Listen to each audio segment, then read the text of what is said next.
Okay, whenever you're ready. Great. Thanks, Kaylee. Good evening. This is the Good evening. This is the July meeting of the Northborough Conservation Commission. My name is Greg Young. I'm the chair of the commission. And pursuant to Chapter 2 of the Acts of 2025, an act extending certain COVID-19 measures adopted during the state of emergency and signed into law on March 28th, 2025, this meeting will be conducted by remote participation. All members of the Northborough Conservation Commission are allowed and encouraged to participate remotely.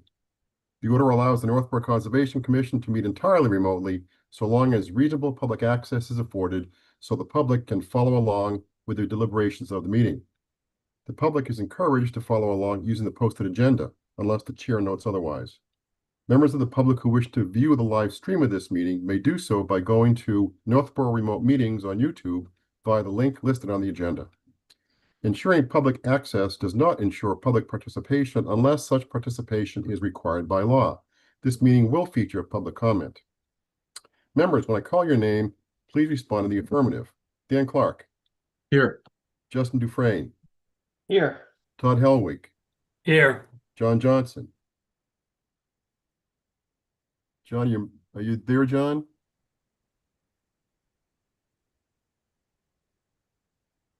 Oh, we'll come back to John. Staff, when I call your name, please respond in the affirmative. Vincent Vignali, Here. Kaylee Olson. I'm back. Here. Is that John Johnson back? John? Okay, we'll try that again. Some ground rules. Present. Yep. John is present. John Johnson is present for the record. For applicants, for presenters and or applicants listed on the agenda, the chair will invite each speaker or applicant on the agenda by name to make a presentation and speak to their application. Participants will provide their full name and hold until their name is called. Each speaker will be asked to mute their phone or computer when not speaking and to speak clearly and in a way that helps generate accurate meeting minutes. Those responding will be asked to wait until the floor is yielded to them by the chair. Speakers who wish to respond to the comments of others do so through the chair, taking care to identify themselves. Each vote taken by the commission will be conducted by a roll call vote. For items of public comment, after members have spoken, the chair will afford public comment as follows. By phone, dial *9 to raise your hand and wait to be recognized. Please note that part of your phone number will be visible to those viewing the meeting. By Zoom, click raise hand on the bottom of your screen and wait to be recognized. The chair will ask members of the public who wish to speak to identify their names and addresses only. Once the chair has a list of all public commentators, the chair will call each by name and afford 3 minutes for any comments. A reminder that this meeting is being recorded and will be available for your viewing via the Northborough Remote Meetings tab on the town's website. Kelly Marston, can you say that you're here for the meeting, for the record? I am here. Thank you, Kelly. Okay, you want to read, Kelly? Justin's ready if you're not. I'm turning everything on. My computer just started agreeing with me.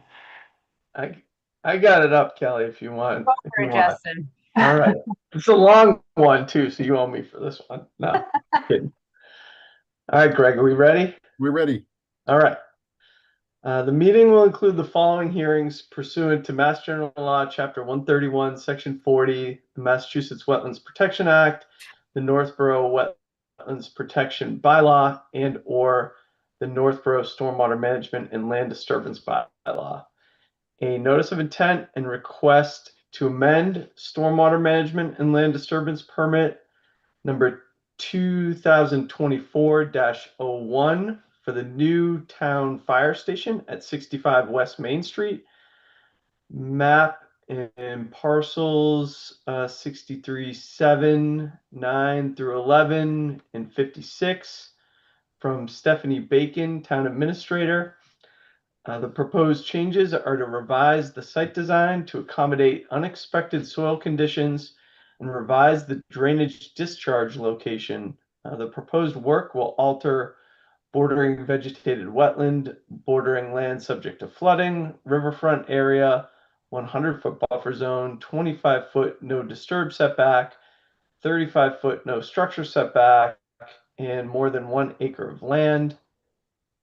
Also a notice of intent application at 13 River Street, map 53, parcel 2, DEP file number 247-1259 for Nadine Proctor. The work proposed will restore 90 feet of a collapsed section of wall that is the bank of the Assabet River. The work will alter the bank, bordering land subject to flooding, riverfront area, 100-foot buffer zone, 25-foot no disturb setback, and 35-foot no structure setback. Also a notice of intent application at 107 Washburn Street, map 36, parcel 14 for Louise O'Mealy. The project will replace an existing failed septic system and alter the 100-foot buffer zone. Also a notice of intent application at 86 Whitney Street, map 45, parcel 154 for David and Heidi McCurley. The work will replace an existing failed septic system and alter the 100-foot buffer zone. Also another notice of intent and stormwater management and land disturbance permit number 2025-01, applications at 0 Newton Street, lots 6A through 6H, map 7, parcels 42 through 49 for Michael Levitt of Levitt Real Estate Management LLC. The proposal is for construction of a common driveway and development of the associated 8 lots. The jurisdictional areas are riverfront area, 100-foot buffer zone, and alteration of more than 1 acre of land. A notice of intent application at 145 Church Street, map 55, parcel 47 for Julie and Richard Cox, who propose construction of an addition and deck access. The work is proposed within bordering land subject to flooding, riverfront area, 100-foot buffer zone, 25-foot no disturb setback, and 35-foot no structure setback. And finally, a notice of intent application at 10 Easy Street, map 76, parcel 19 for Darren Lefevre, who is proposing to restore damages done from unpermitted tree cutting and cut 3 additional trees within 35 feet of the wetlands. The work is proposed within bordering land subject to flooding, 100-foot buffer zone, 25-foot no disturb setback, and 35-foot no structure setback. Very good, Justin. Thank you. Thank you. Kelly, you lucked out today. Okay, meeting minutes from June. Anybody any comments, questions, concerns?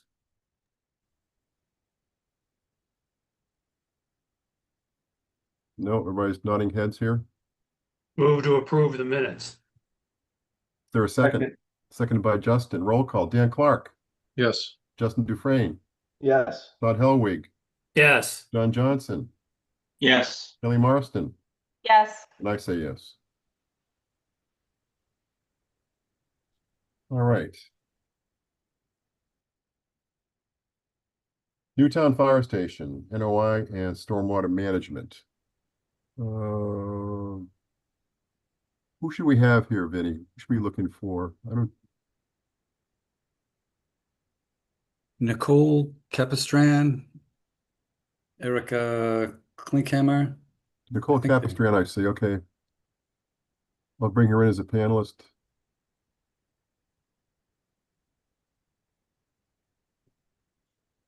Who else is there? Anybody else?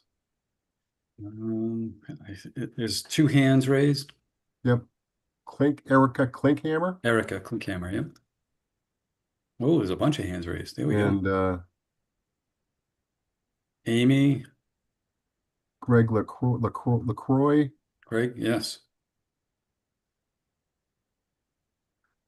Amy Dunlap. Yeah, I think that's it. And Chief Parente.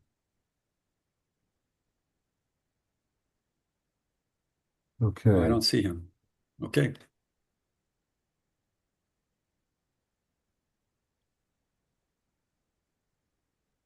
Peter O'Kane.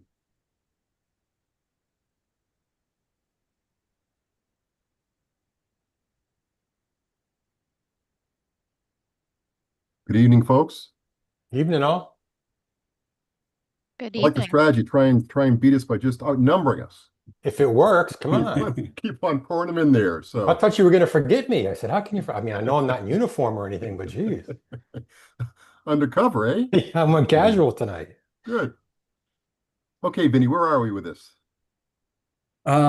They submitted for some changes to the site plan, and they've worked with Mass DOT for a while, and they're in the process. So I think we're making good progress. And I guess I'll leave it open to, is it Erica? Would you be leading the way, or? I'll take it from here, Vinny. Okay, Thanks Nicole. everyone. Nicole Capistran from Park Corporation, project engineer. I'll share my screen. I'm going to start by just talking through the revised land disturbance permit and what changes to the stormwater management have occurred while we've been working through permitting. And as part of that, we are proposing a new outfall. So we do have some new wetland impacts. So I will hand it over to our wetland scientists to talk about the impacts. Let me share my screen here.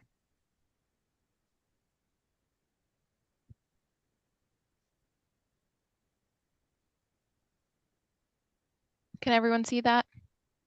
Yeah, it's a little bit small. All right, let me try again here.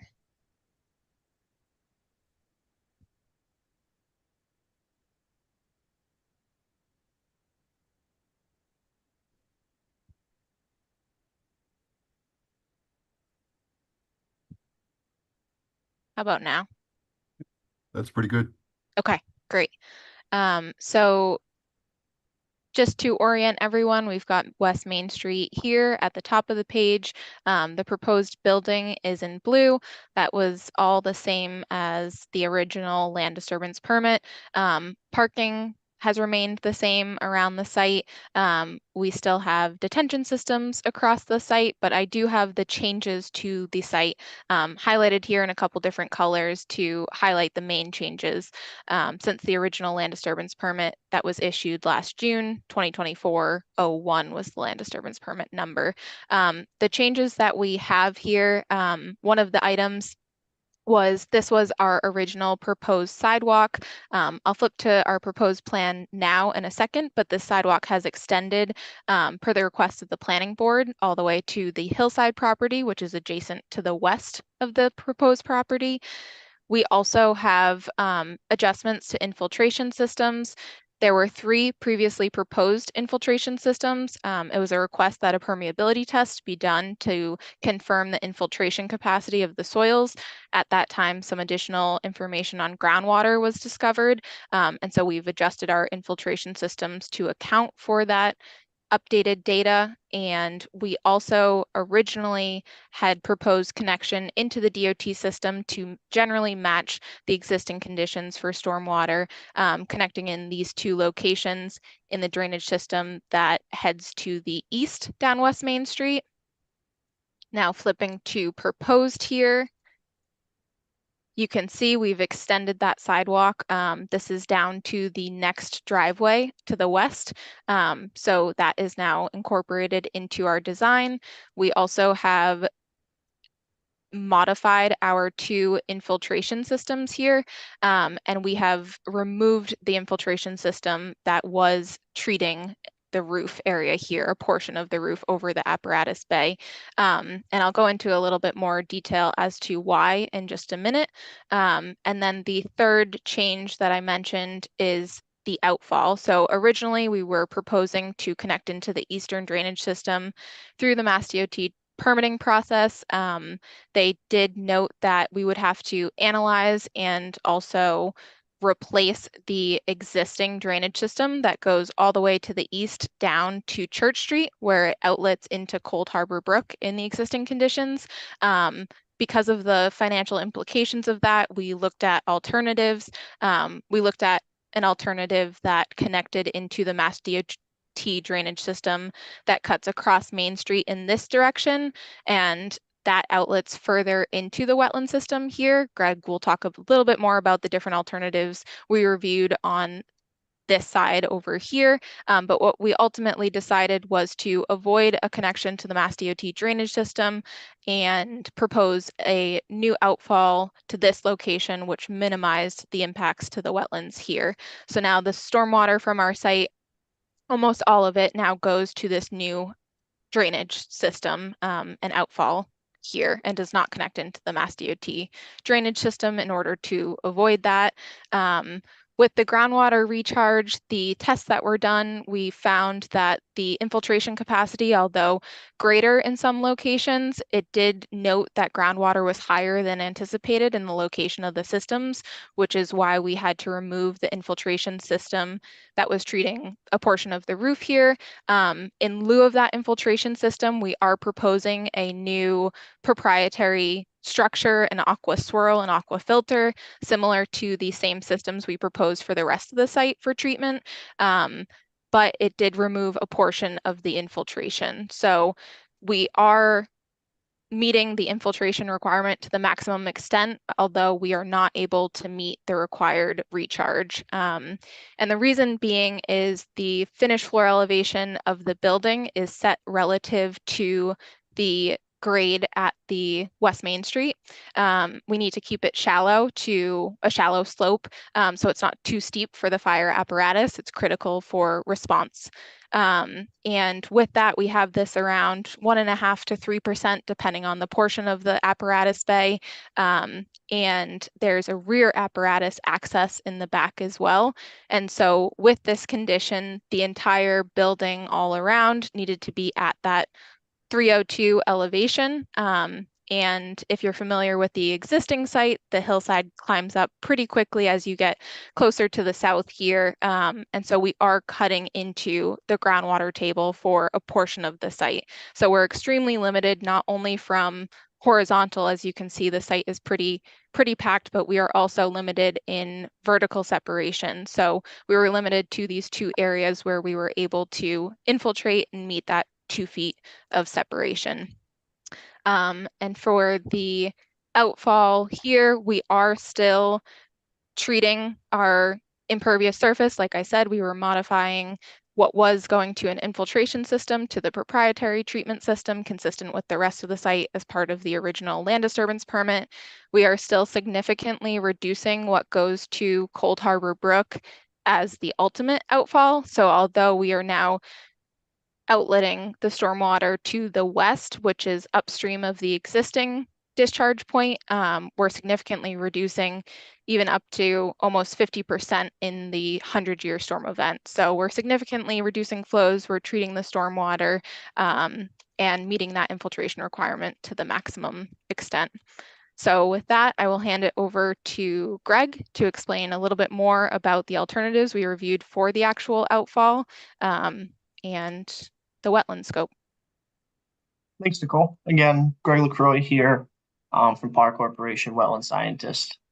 I'm going to share my screen quickly.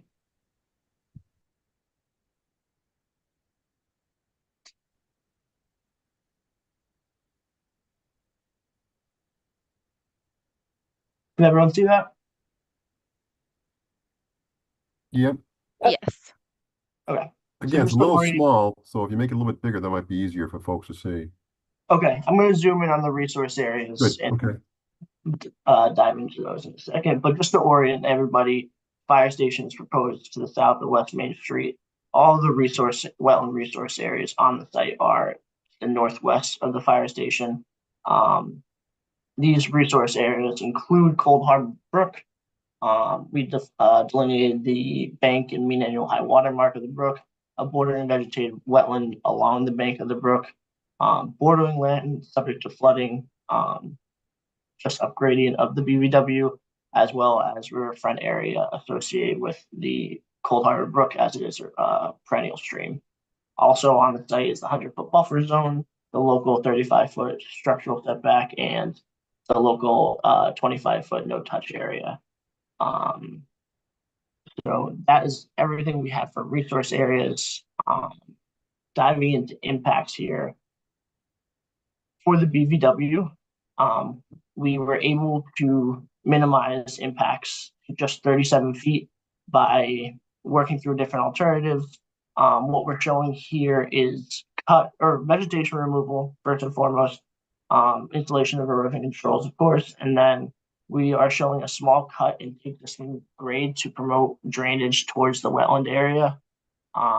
That's one of the issues. That's really the main issue with why we had to impact wetlands on the site, is to ensure that water is not just pooling at the discharge point, but instead flowing north towards the brook and downgrading resource areas. So we're only showing cut there. Following, cut into existing grade, we will restore it by planting different native vegetation and providing a seed mix for the area. Upgrading that, we are impacting borderlands subject to flooding. Again, all this work is primarily cut into existing grade, so we're not filling BLSF, but instead providing additional flood storage capacity. Within the 25-foot and local 30-foot setbacks, we are proposing the drainage outfall, the flared end section, and the riprap scour pad. The bylaw does allow for drainage structures within the local 25-foot no-touch area. So this would fall under that exemption or allowance, or whatever you'd want to refer to that. Upgrading of that within the 100-foot buffer zone and riverfront area, we have the remainder of the piping, and then some work along the right of way within the riverfront area, including, as Nicole mentioned, the new sidewalk and some utility connections, including water. So that summarizes our impacts. Just to go through those alternatives one more time, I highlighted the dashed. That's the location of the existing MassDOT outfall that we have looked into tying into. We ended up not going with that alternative, as it would require more impacts to resource areas from the removal of the existing pipe and the installation of the new pipe, including impacts to the bank of Cold Harbor Brook, where the existing outfall head wall exists. We'd have to replace that head wall, necessitating impacts. So instead of that, we pulled back. We looked into two locations north of the roadway over here. The other alignment, I'll just sketch it in quickly, just as an example, was tying in something like that into the existing Dunkin' Donuts head wall, which would place the actual structure farther from the wetland. The issue with this location was that we'd have to grade much farther into the wetland than we are currently proposing, necessitating a lot more impacts to the wetland resource area, or the BVW resource area. So we landed on this alternative as the least impactful to BVW and upgrading areas as well. Now, for mitigation, we proposed a wetland replication area and restoration of the impacted BVW. Again, 37 feet is the total BVW impact area. For that area, we'll be planting a native seed mix, and we have one tree in there. It's a small area, so we're not able to fit a whole lot of plantings. So we have one tree in there, but again, a seed mix, and then directly adjacent to that, in between the impact area and the flared end outfall, we are proposing the mid replication area at 89 feet, which does exceed the town's requirement for 1.5 to 1 replication for impacted BVW. So that's over 2 to 1 replication. Again, immediately upgrading of the impacted area. And in this location, we're proposing a couple more ash trees along with some silky dogwood. We decided on plantings based on vegetation that was already on the site. We like to do that because we know typically if the vegetation is already there, it's going to thrive in the location. The last thing I would like to touch on is that we did receive the DEP file number today. We are recorded under 247-1265. The only comment that Mass DEP had on the project was primarily an administrative thing. The comment reads, MassDOT notes that MassDOT notes that the size of the proposed replication area differs between WPA Form 3 and the project plans, Any order of conditions for the project should ensure that the project replacement value 89 square feet is provided. On the WPA form, we noted both the restored wetland resource area, which was 37 square feet, and the replicated area, which was 89 square feet. So I think that just caused a little bit of confusion. But yes, the replication area will be 89 square feet. So with that, I will hand you back.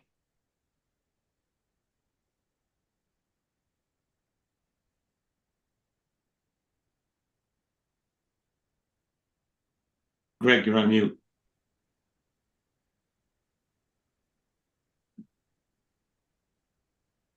Think that was the end of Greg's There we go. presentation. So, hi everyone, Erica Klinker, Mirth Par. If we wanted to open it up for questions, I believe Nicole has finished presenting the fire station portion of the work as well. Good. Good. A couple questions here. Greg, start with you since you were the last one to speak. Where is the pipe coming out? You're going to pipe under the road, right? Under Route 20? Yep. Are you going through a head wall? I might have missed it. Or are you going to come right out on top of the, so is it going to be a surface after it gets into, on the Dunkin' Donut side? Yeah, we're not going through an existing head wall or proposing a head wall. We're avoiding the two existing head walls that are on the site. If just proposing a flared end section at grade. Okay. All right. Nicole, a couple questions for you on the discharge numbers that you're almost going to hit, but not quite. Whose numbers are they? For the infiltration requirements, Mm-hmm. those are the Mass DEP stormwater manual requirement for recharge based on the impervious surface on site. Okay. And we're meeting that to the maximum extent possible. Now you said you were not going to meet something. There were some numbers you were not going to be able to meet. Be close, but you wouldn't meet them. Yes, and that's that infiltration requirement. So we're meeting that to the maximum extent that we can, given the vertical limitations with the separation of groundwater on the site, since we're cutting into the hillside. So how close is our number going to be to the Mass DEP standard? I mean, way off by 50%, 5%, 100%? We are off. So the requirement is 1,333, and we are providing 1,038 cubic feet of recharge on the site. Okay. So what, 15%, something like that? Okay. Chief, I think I probably asked this question the first time. You must have given a good answer, but I'm going to ask it again. With the increased flow into the wetlands, into the brook, are we worried about any sort of toxicity and chemicals coming in there that aren't there now? No, I not know at all. stormwater management, but this is not a concern? No, you mean coming from the fire station from the operations end? Yes. No, we don't expect there to be any problem at all. Okay. Why is that? Well, Amy, you can correct me if I'm wrong, but I believe the drains in the station are going to a tight tank. Is that correct? Or a separator? They go to an oil water separator. Or yeah, this is separator. So the only thing we would have coming off of there, if anything, would be stuff coming off the apparatus, which are going to the oil water separator. Okay. All right. Good. Thank you. Thank you. Any other questions from the commission? I had a couple of quick questions, Greg. Go ahead. Nicole, you mentioned proprietary stormwater treatment. I'm curious, what exactly does that mean? So it's a system that is designed. There's one system for pretreatment, and it's an aqua swirl, it's called. And it essentially is a hydrodynamic separator. So it creates a vortex to help the settlement within that structure, and that's the pretreatment. And then it goes through a filter with cartridges to treat phosphorus and TSS. So when you say proprietary, no one else is using it? Just you? No, sorry, that's so we specified a specific manufacturer or approved equivalent. So there's these filtering systems that multiple manufacturers create in order to treat stormwater. And one other quick question, the outfall that's all new, nothing there exists, it's all new. Do you have an easement? How are you putting that in there? So I don't think that's your property, is it? The property, Go ahead, Nicole. oh, sorry. The property is not owned by the town. There has been coordination with that property owner, and there will be continued coordination for both temporary easements for construction and permanent easement for ownership and maintenance of the outfall. Dan, if I could just interject, myself and DPW Director Charpentier sat down with the people in charge of the Duncan's property and had a long conversation with them, showed them the plans. That's when they signed the NOI, and they said, yep, they're willing to go forward. They just had to look at it and make sure that wasn't going to cause any problems on their end that they were responsible for, but they had no concerns. Okay. You good, Dan? Yeah, that was it. Thanks. Anybody else? Questions, concerns? I have one. Go ahead, John. Nicole, when you mention these cartridges that are going to fit into this proprietary system, how often do those?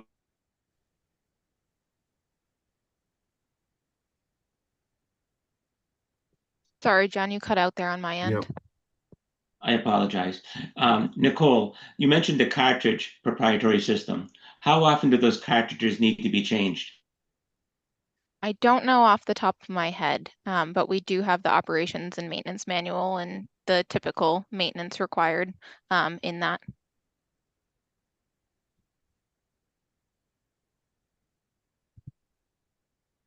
So I assume that's something our DPW department would take on the control of, correct?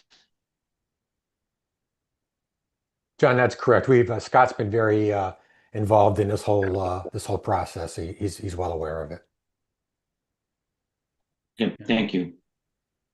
And just to add into that, this aqua swirl unit, we have one in place at the dog park right now, and it's running the same type of unit. It's the same unit. I think it's a smaller unit, but it's still the same manufacturer. So the maintenance is being done by the DPW for that one, and the maintenance for this will also be done. That's part of the review that I'm in the middle of, is checking to make sure all the O&M is appropriate for the site and that it can be that someone has been assigned to get it done in the future, because a lot of the biggest problems occur when it's on a plan, but nobody has bought into that plan.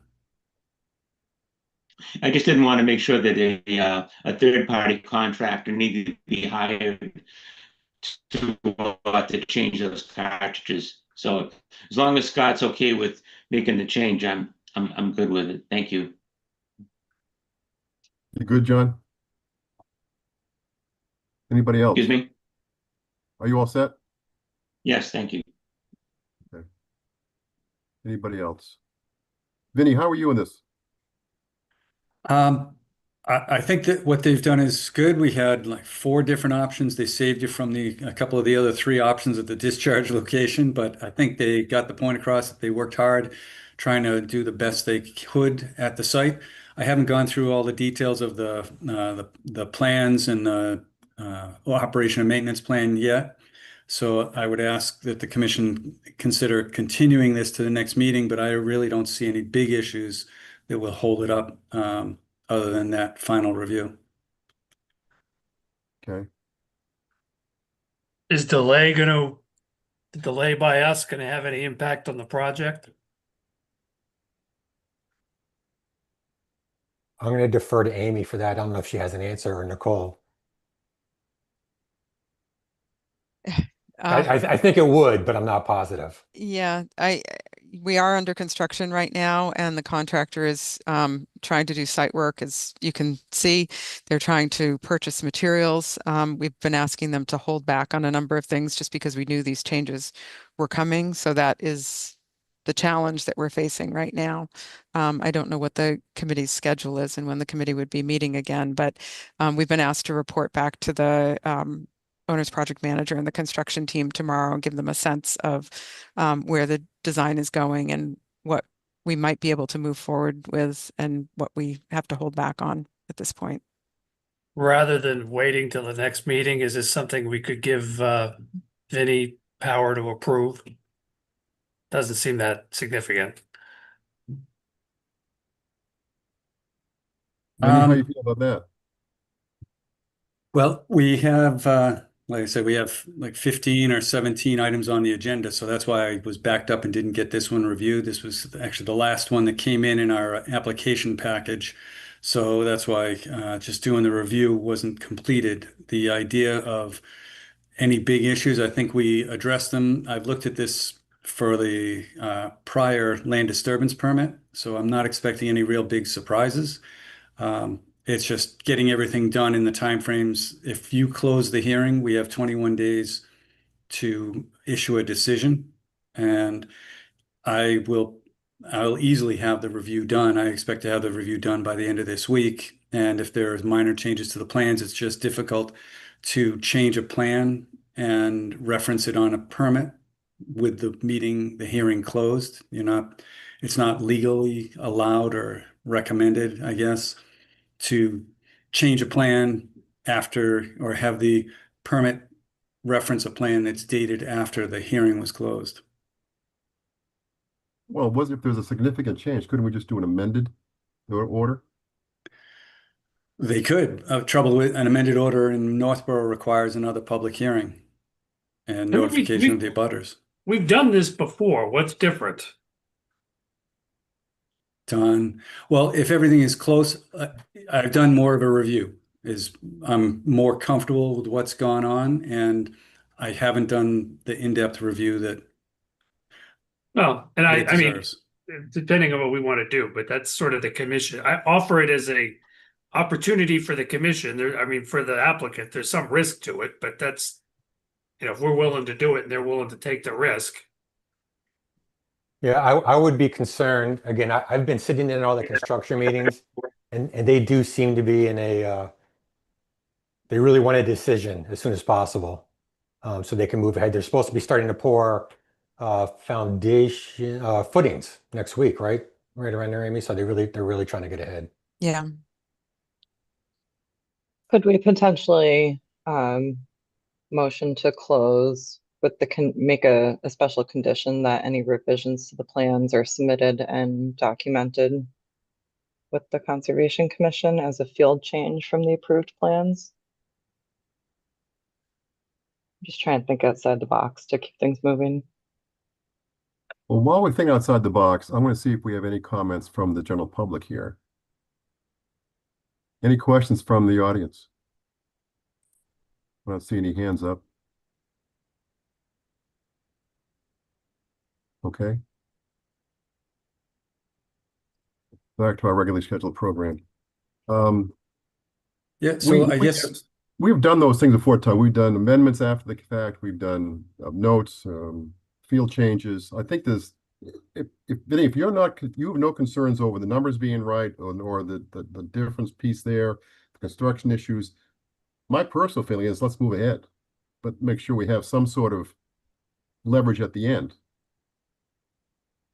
If we issue the order, if we approve the order, and we start moving forward and something starts to go sideways, then it's a matter of putting a stop work in or something until it's fixed. Yeah, I can tell you as the fire department that's owned by the town, we're not going to not do what the town tells us to do, if that makes sense, right? Yeah, I get it. Right. Yeah, and I understand that. The situation we're in right now is basically because I had questions on the original drainage design, and we asked for additional soil testing because there was a question. Question actually came out to be true, so they had to redesign. There are things at this site that are difficult. There's I don't know what's going on across the street. I was told by the town engineer, that's where a lot of the runoff, when there was the damage on the construction of the abutting property, that washed out across Route 20 and ended up in this location.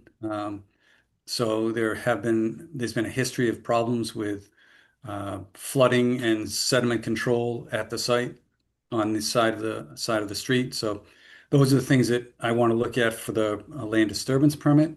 But I'm not sure of what the I'm okay. I know PAR does a good job and their environmental group has been doing well on this. But I can't make any promises that there isn't something off, and I don't know how to approve it and still have. Well, if you don't something. approve it, it just comes back to the next meeting. Isn't that the way this would? Right, we wouldn't close the hearing. We would just Right. wait If for that. if you approve it, then they can go forward. If not, then it gets kicked to the next one. Which is August 11th. Okay.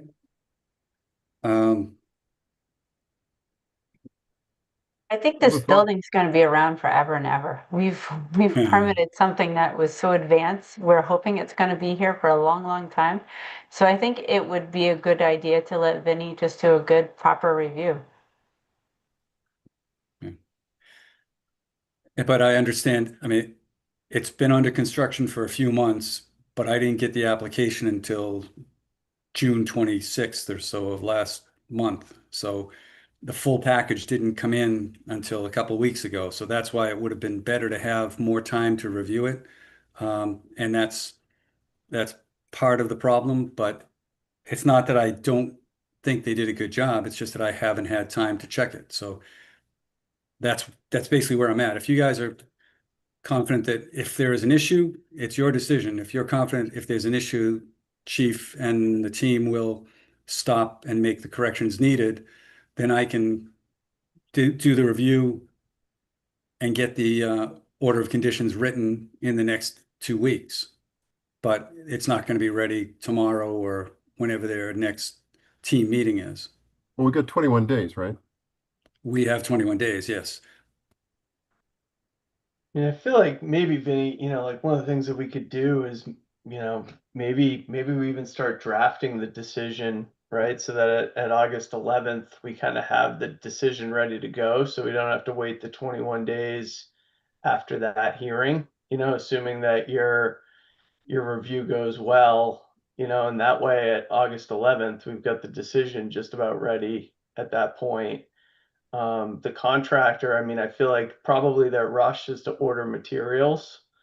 And, if we know that at least the proprietary separators and some other things are, the commission's pretty good with those. Those are probably the longer lead items for the contractor. Like just knowing that those are okay in the commission's eyes, I feel like they could probably start ordering, certain materials like that, the long lead item ones.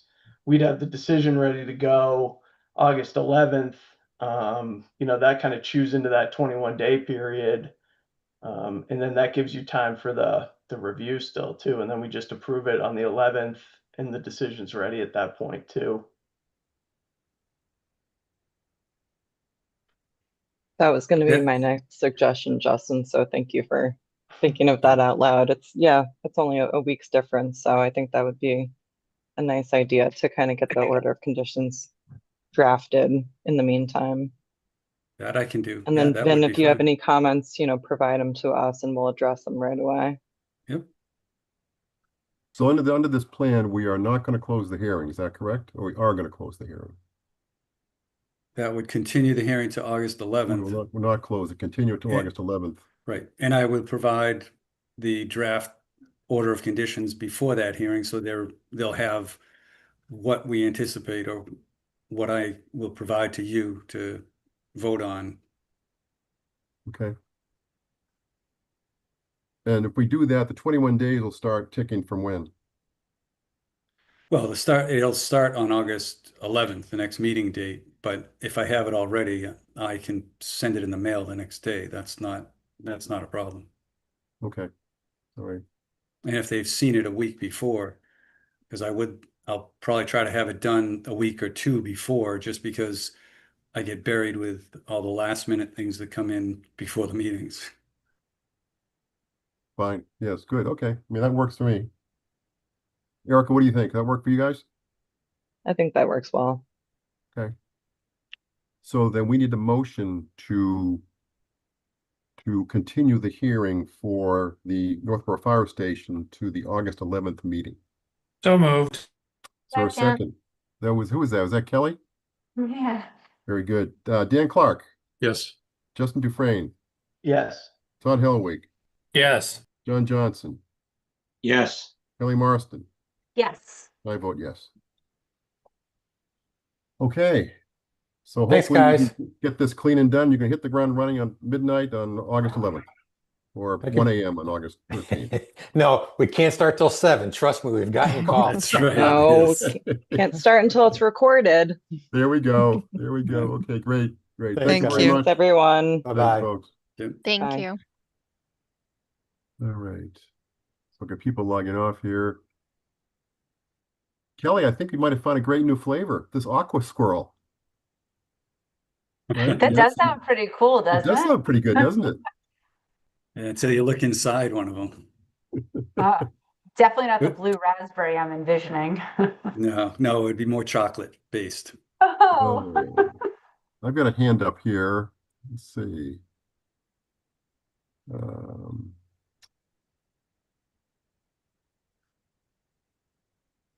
Yes, you can go ahead and speak. It's Glenn Krawalski from EBT for the next meeting. I was on the road and I have to call in. Thank you. Okay. All right. All right. I'm gonna let you go back to where you were until the meeting comes up, Glenn, okay? Won't be long. We're next. Yeah. Well, CSX is next.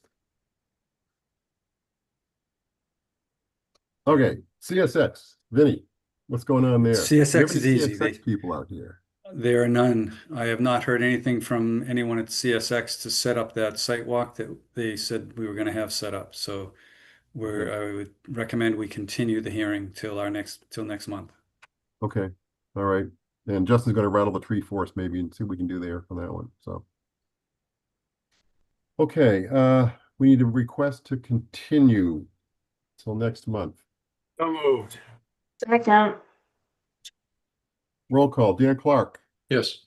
Todd Helwig, Yes. John Johnson, Yes. Kelly Marston. Yes. And I say yes. Justin, you recuse yourself, right? Yeah. Yep. Okay.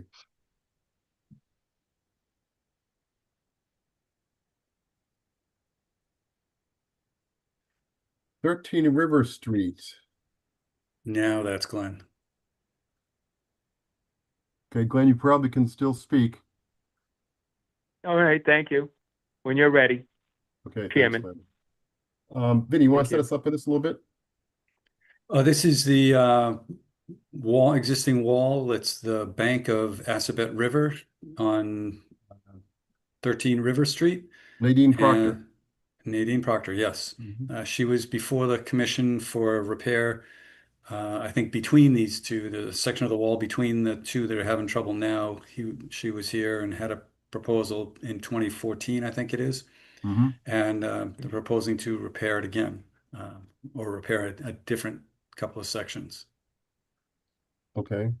And from the discussions earlier is that you're missing you're looking for some data from Glenn, I believe, right? Yeah, there's some information, but I asked Glenn to come in and kind of walk through the process, or walk through the proposal and get feedback from the commission, because I don't want us to assume that I've caught everything and there are issues that you members want to have addressed. So I wanted to have him walk through the design, and then you folks can ask questions, and then we continue the hearing to the next meeting and we get everything addressed. Okay. Glenn, you're in the car, right? Yes, on the side of the road. Okay. I mean, do you want Vinny? Vinny must have do you have a copy of the plan, Vinny, to put up? I'm looking for it. Why don't you start the discussion? I'll pull it up, Glenn. Okay, Glenn, go ahead. You're on. Thank you very much. Thank you. As you know, Mr. Vignali is very thorough and clearly. And when we were here back on 7/14, the plan was of July of 2014, 11 years ago, under Mr. Litchfield. And there was a question about the alteration as part of the wall, the historic wall on that property prior to riverfront regulation, prior to wetland regulation. And part of it fell in, and there was a question about moving the sediments off the bottom because of the section that fell in. So we filed the notice of intent. Glenn O'Dowan was the surveyor. We showed you a plan. I'm looking at it now. It repaired a couple of sections of the wall with large block rock, Jennings Construction out of Charlton. It all worked well. And then none of that has failed, but other sections, now she wants to complete it, not have to look at it again.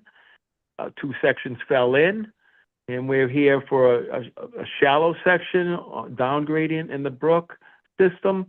And that, approximately 4 feet high, same large rock block that Jennings uses for this type of work. Again, we have no undermining of what's out there now that was repaired, and we just want to continue that repair. 90 linear feet in 2 sections. Mr. Vignali has asked for items, and we're working with a civil engineer and not just a surveyor to come up, and we saw some design today. We're going to be asking for a continuance clearly after this discussion and after your comments. Putting certain points on the plan, your 25, your 50, the mean annual high water, we'll identify that by the methods that came out in 96, or staining on the rocks that are out there, and/or we'll also flag across the river, which we can get MHW perpendicular with the bank and extrapolate it to our side. But this wall will be replaced in the exact same position as the previous wall was, as we tie in linearly to pieces of the wall that are existing that had been repaired. So we're not going to be filling any land on the water body.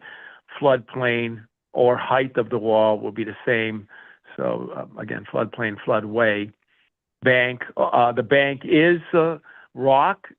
In some areas, if rock and mortar, then it would be an unnatural bank, but some of it's just rock. So we will take on the wildlife habitat evaluation, which when we're done, it'll be the same rock. So we're putting in what we have there now, so there won't be any changes in crevice. If we have any snakes that get into the crevice or whatever else might get into crevice. Detail on floating siltation boom, I'll go. We're reverberating back now to you for some reason. But mean annual high water, dewatering, we don't foresee dewatering. Floating siltation boom, construction sequence, I'm going over Mr. Vignali's on numbers of 2, 3, 4, 5 on his letter of July 2nd. Supervision of the wall, not just a wetland restoration specialist, but also there would be civil engineer supervision on this. Why is there only 2 feet by the 90 feet in width? We'll revise that to the temporary alteration of the roof front area. We'll show accesses to our 2 separate accesses coming through the lawn. It is all lawn up to this wall. There's no BVW. Perimeter sediment controls is asked for, which could be down gradient on land, clearly not just a floating siltation boom, which was what we had before, just. Curve during low flows, that's our game plan. August, September, early October. Fall rainy season begins generally the 2nd week of October, as climatology-wise. Photographs, failing wall, trees growing in it. There was 2 trees in the larger. So the upgrading portion of the wall is 10 feet high. We see structural engineer, we talked today to get specific ones for that, because when we're repairing a section of wall that's 10 feet high, clearly over that 4 feet, I discussed this with Mr. Vignali today briefly, and structural will be coming in on that point. Proof of certified mail, we've done that. I believe that's been sent over. Total bank alteration, I believe we've talked on that in the form. Your 25 and the 35 shown on the plan. I believe so that's just about a wrap on temporarily, for now, on my end, or any other questions you might have, but we're all adding this in, following this detailed letter from Mr. Vignali, and ensuring we have that covered. Thank you. So, Glenn, did you say that you're going to have to use the same construction approach and also the same contract they used in 2014? Yes, sir. Okay. That's held off pretty well, too, so. It's totally held up very well. If you see the size of the rock we used, this Jennings, they're home builders. I work for their original father out of Charlton. They have this block rock square. Yeah, there is a photo in your documentation I sent along. You'll see what we use out there. This is stuff that doesn't move on 100-year storm events. But it is replacing, again, in the same location, same height, same we actually put offsets in to ensure and survey clearly so that we do quite a bit of walls on lakes, Big Alum, Sturbridge, Webster Lake. I'm probably running 11 different walls, and we ensure that we're not filling any with offsets and stakes and survey, that we're staying in exact same. In fact, I just left one today, which was for the CFO, CEO of Nesson, and that wall came out marvelously again. But so we quite a bit of wall replacement. But this river. There is also a question on Chapter 91. We're in discussions with them. Normally we see that on Great Ponds, but we're talking to Ivan up there at Chapter 91 that we're in the process for working through that also. I've got an image. I think you can see the photo on the screen. Yes. This is the 95-foot section of wall that's being replaced. This section along here and then to where I'm standing. You can see how it's been scoured out, and they're going to be replacing it in kind. It's another photo. Oh, this is just the one going down the hill. This is a 10-foot drop. Tough to get the perspective. This is the top of the wall here, and this is the bottom of the wall down there. It's looking kind of down into the river. So this is a steep one that I had asked for a structural engineer to make sure that it's going to be stable. And so that kind of makes just sense to do. All right, good. So that's what I have. Any other questions, comments from the commission? Concerns? Just a question for Vinny. So the picture you showed, will the wall follow that contour, or will it straighten out the bank? The proposed wall is to stay where the bank was. I'm bringing the image again just to walk through it. You've got River Street on this end, the driveway that comes down here. The steep section of wall is right at the bank here at the end of the paved parking area. And then the 95-foot section, the longer, shorter wall of about 4 feet is this area here.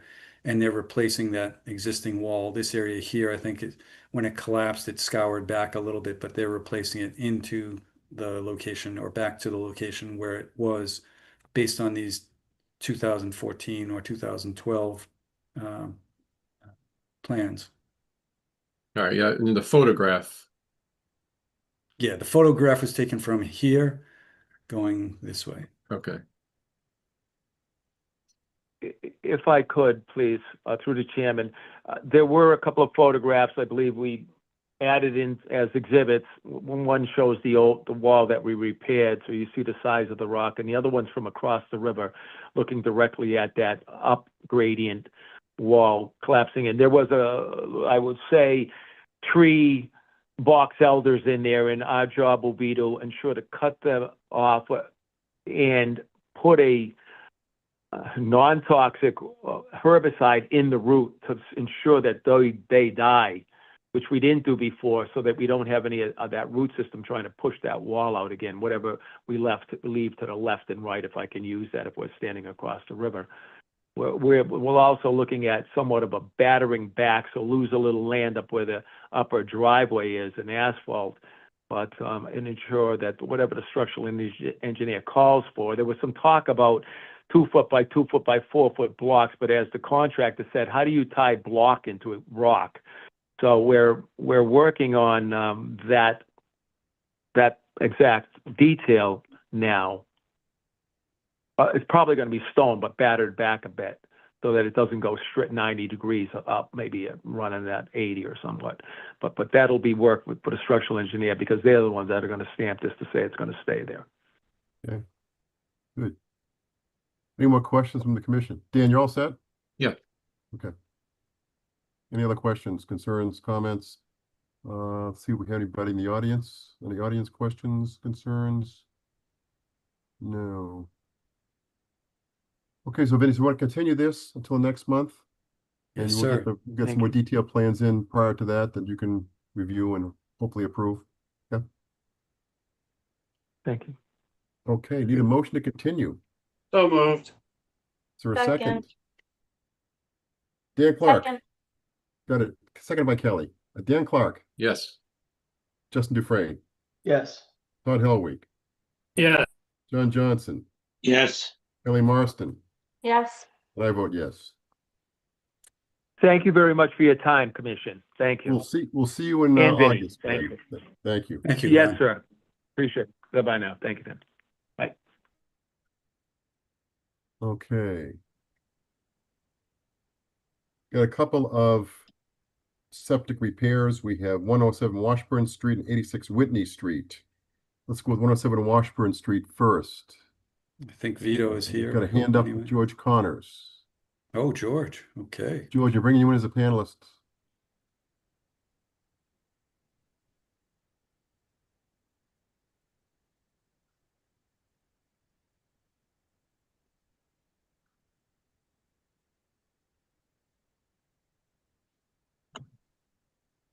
May I share screen? Certainly. We're talking 107 Washburn Street, correct? We are.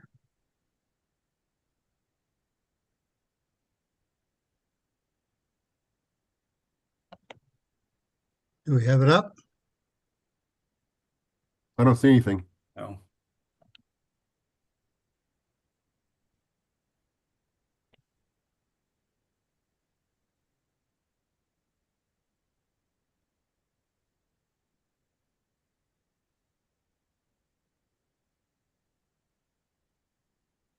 Oh my Didn't goodness. you do anything? I'm working on it. Okay. Somehow I can't get it up, Vinny. Okay. I got it. Then he's plan B. It's coming along. Let me get into Zoom again. Did I lose you? Nope. Yeah, Nope, I think we're all we're here. here.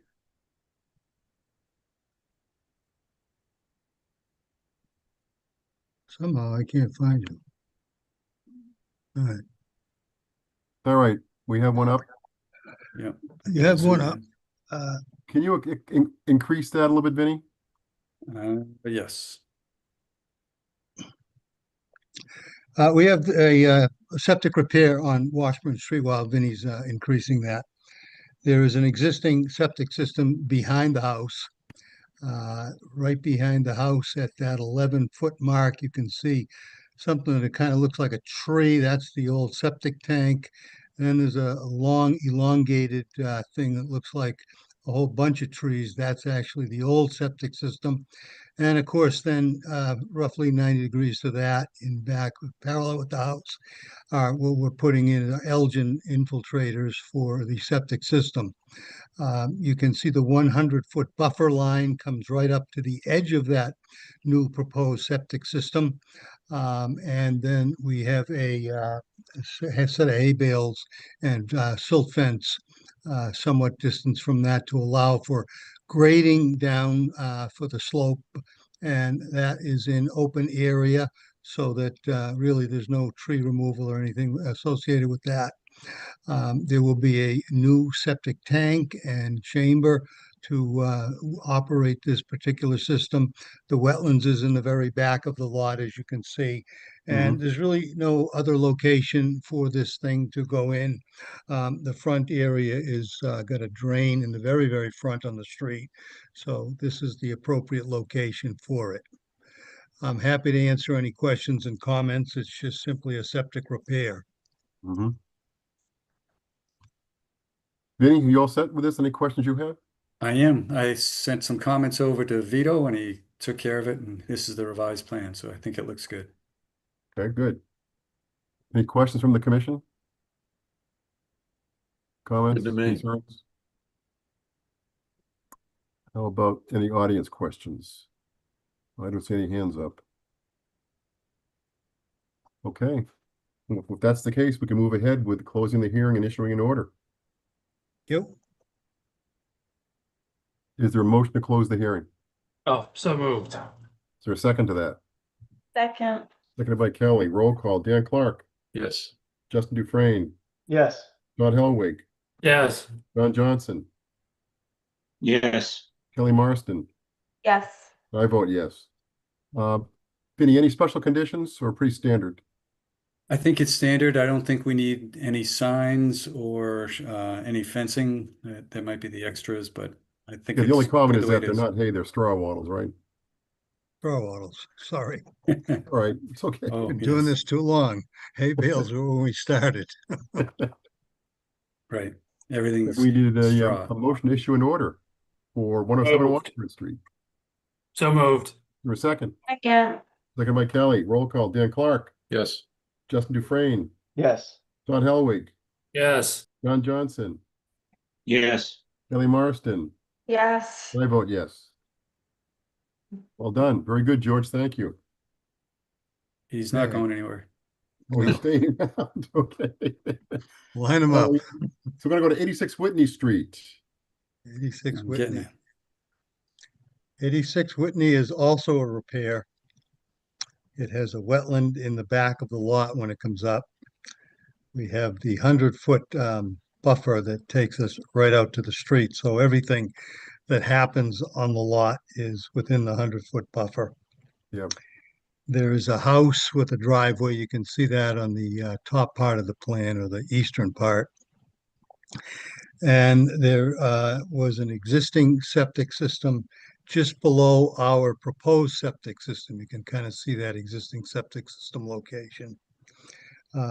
So we're actually moving a little bit further away from the wetlands, not that it's a whole lot.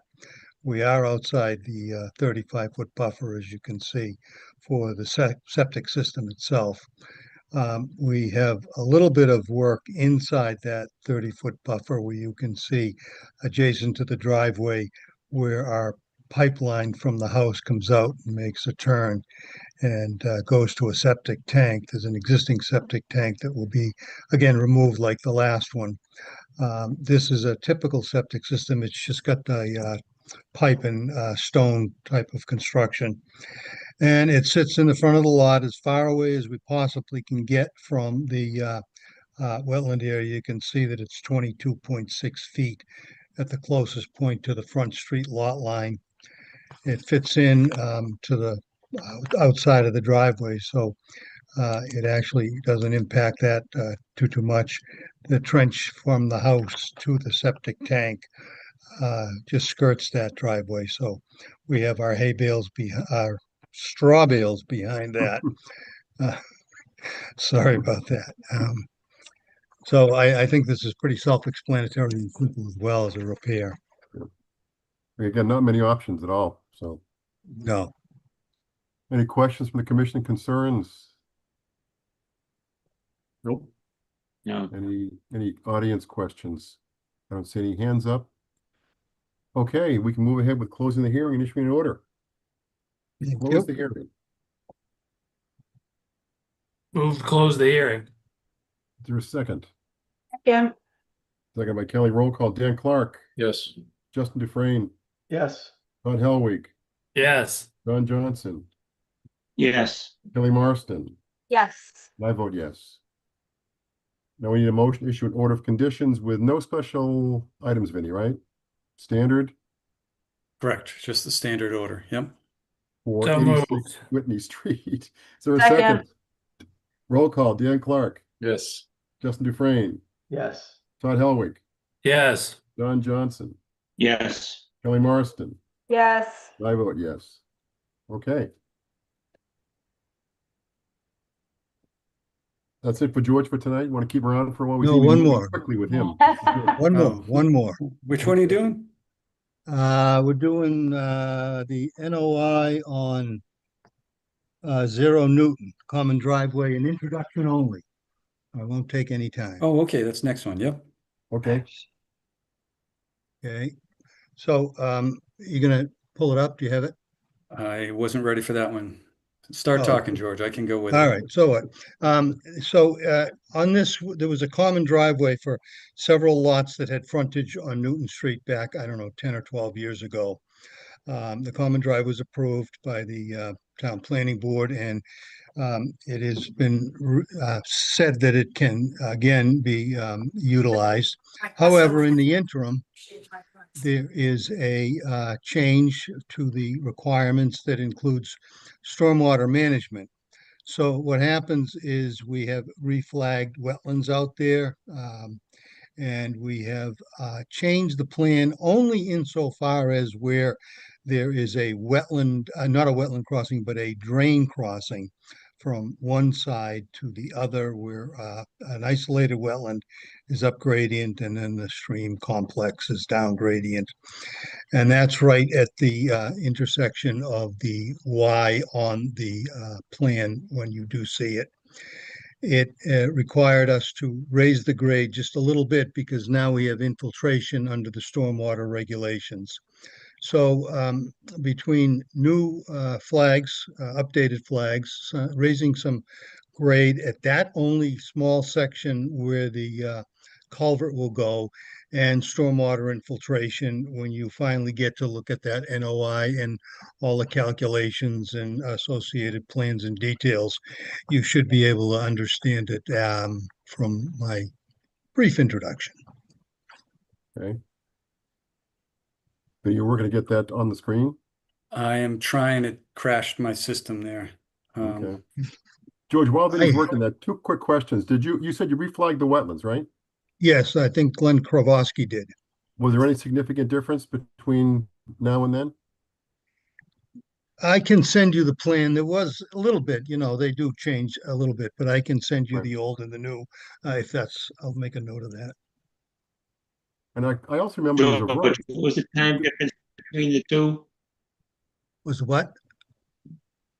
What was the time difference between the two layouts? I'm sorry to interrupt. I think it was Probably 10 2017. years. Probably 8 years. Close to 10 years. 10 years. Close. Yeah. George, what about the vernal pool? Oh, there you are.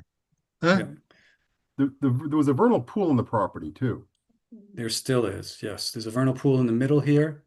There it is. Okay. And then this is Newton Street coming along the right side of the plan, going north up the plan. This is a clump of lots. There's a couple up above to the north, and there was some work that was going on across the street. But now this proposal is just for this proposed common driveway that wiggles in through here and goes along to the back to service this last lot here. So it's servicing Right. 8 lots. Yes. And the buildings are shown. I'm going to be getting the septic designs. He had them, he just hadn't put it all together. But generally what we're looking at is we've got the 25 and the 35-foot zone off the wetland in this north area here. And then the setbacks from the vernal pool in the middle. And they're keeping everything outside the 35-foot here, as well as I think all the structures, there's some grading within the 35-foot, but the roadway itself is outside of the 35-foot, no structures area. That's correct. Now, Vinny, I only see 6 houses. 1, 2, 7. I see 7. 4, 5, 6. 1, 2, 3, 4, 5, 6, 7, 8. I've got 8 on my colored plan. Oh, I see one way up top. 1, 2, 3, 4, 5, 6, 7, 8. Yep. The one I couldn't see before was the one at the very edge, way up. Okay. Okay. So where just to the east of that little cul-de-sac section is really the only change on the layout of the driveway. Come down to you can see that little bulb for the cul-de-sac type thing.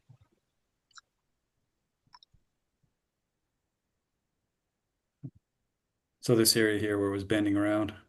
No, that's all the same, Vinny. You have the East or little west? cul-de-sac this one bulb over to there. the east. Yep. Okay, so you see where all that dense grading is to the east of that? To the right? Oh, here, Right in- yes. That's where all our changes are.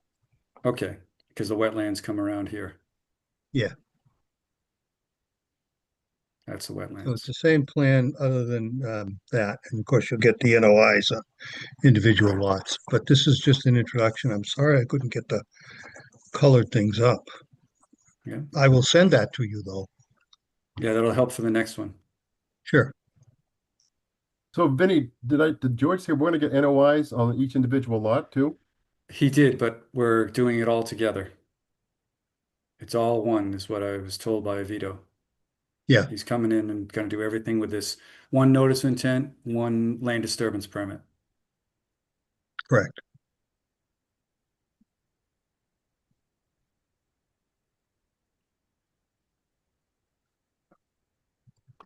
For lot 6G, it looks like there's a Okay. slope in the back of 6G that runs down to the pool. 6G. This one here? 6G, yes. Yeah. See how it seems to get, everything's going downhill there? Yeah, Yes. yeah. We should need to make sure that for that lot in particular, that we really have to put some sort of, I mean, certainly need signs at the very least. Yeah, that one I was talking, like just mentioning to Vito, we'd be looking for fencing on these. I mean, just a stockade fence, not like you have to block all access. It's just to kind of be a clear reminder so that if someone calls in and says, oh, someone's filling in the wetland or they're getting close to the vernal pool, I'll be able to drive out there and see the fence and see that there's nothing beyond the fence. Got it. It just lets people know. And then we have our wetland no disturb signs, and you can just screw one of those or two of those onto the fence post. Now, of the 8 house lots, how many are jurisdictional for us? I think every one of them, Virtually in all of them. in All of some them. sense, because these are the Maybe crazy not Northborough H. lots. They're all part of the lot goes everywhere. I mean, this lot really is up front, it doesn't have much, but the back lot has wetlands back here on the other side of the access road. So And you've got stormwater. yes. And that's one of the things they're dealing with stormwater over here. Vinny, Vinny. I'll tell you, go ahead, is that Dan? Yeah, I was just curious. Is that a certified vernal pool? It is. Yes. Okay. Yes. I think it was done by the commission in the last application. Yeah, In we walked setting that it- site last time through, and Glenn Kravosky it was like a classroom in the field. We learned all about vernal pools and fairy shrimp, and it was really pretty amazing. So Yeah, yeah. Vinny, I'll tell you, I'm a little uncomfortable here approving 8 lots, all with jurisdictional wetlands based on this. It just seems that we should Good. have one for every lot because there's more detail involved in that. The houses may move too, we don't know. That's a good concern. That's why I haven't finished up the review and I have a revised set of plans coming from Vito. That's why we're going to continue this hearing. But those plans are forthcoming from Cornerstone Engineering, the Okay, details. okay. Then I'll wait to see. Yep. You're Okay. right on it, though. That's good. Here. Any other questions or comments from the commission here? Just like to mention that I have to recuse myself from this one because I will likely be representing a lender on this project. Okay. Well, Todd, you can Okay. make comments as a citizen. No, I cannot. Can't. Okay. Can't. Okay. You choose not to. Okay. It's all All right. about the money. Kelly, you all set? I don't know if Kelly was going to say something there. You're all frozen. All right. I'm looking into the public area, see if anybody has their hands up for comments. I do not see any hands up. Oh, really? Okay. No hands up. Going once, twice, 3 times. Okay. All right. So we want to continue this till August 11th, correct? Yes, sir. Yep. Okay. We need a motion to continue the hearing to August 11th. So moved. Second, Roll call. Dan Clark, Yes. Justin Dufresne, Yes. John Johnson, Yes. Kelly Marston. yes. And I vote yes. Hey, Thank you. Vinny, I'm sorry to interrupt real quick. Vinny, can we get those detailed drawings that George had with the colors put in the Dropbox? You can. That's I good. will Yes. send them tomorrow. All right. And I'll post them That'd be once I great. get Thank them. you. You Yeah, put it's helpful. them That's a big site. into the Dropbox? I will put them in there once I get them. Yep. Great. Okay. Thank you, sir. All right. Thank you. Good night. All right. Thank you, George. Good Good night. night, George. Okay. 145 Church Street. Let's see. Do we have any hands up in the audience?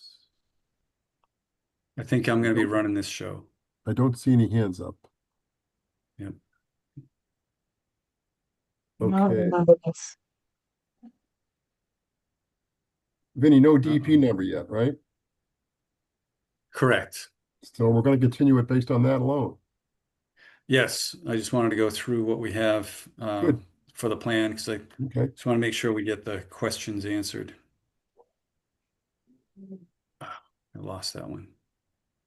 All right. Well, what is being proposed, which I'm trying to dig out right now, is it's an addition to a little bungalow that's off of Church Street on what number is it, 145 Church Street. And they're proposing an addition to get access downstairs. Right now, it's very steep and dangerous. So they wanted to enlarge, or they wanted to build a stairway down to the basement where the laundry is, but they didn't have any space. It's a 750 square foot bungalow, and it's on a big lot. I think it's 6 acres or so, but it is, where am I here? Preliminary sketch.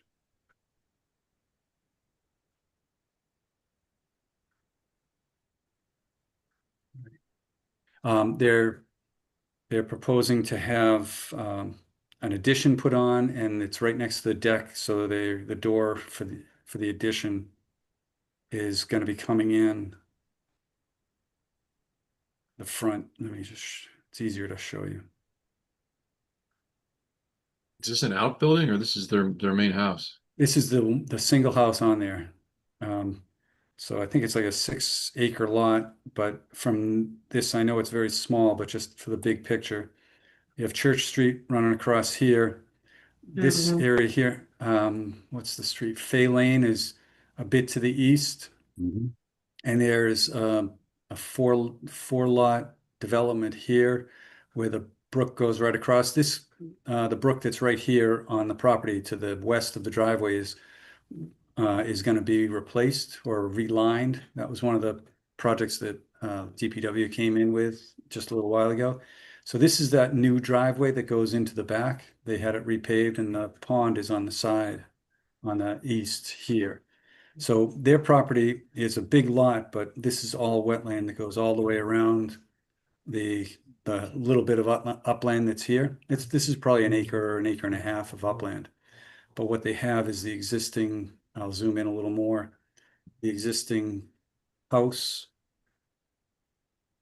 Come in off the driveway, come into a parking lot, and the existing house here, and then the wetlands are pretty much close by. I'll zoom in a little bit more.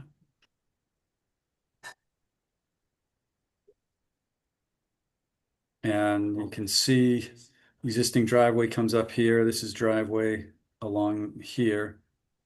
And this is the wetland in blue. So it's right there. The 25 foot is the red, comes along here, and the purple is the 35 foot. What they have is their existing bungalow there with the existing porch.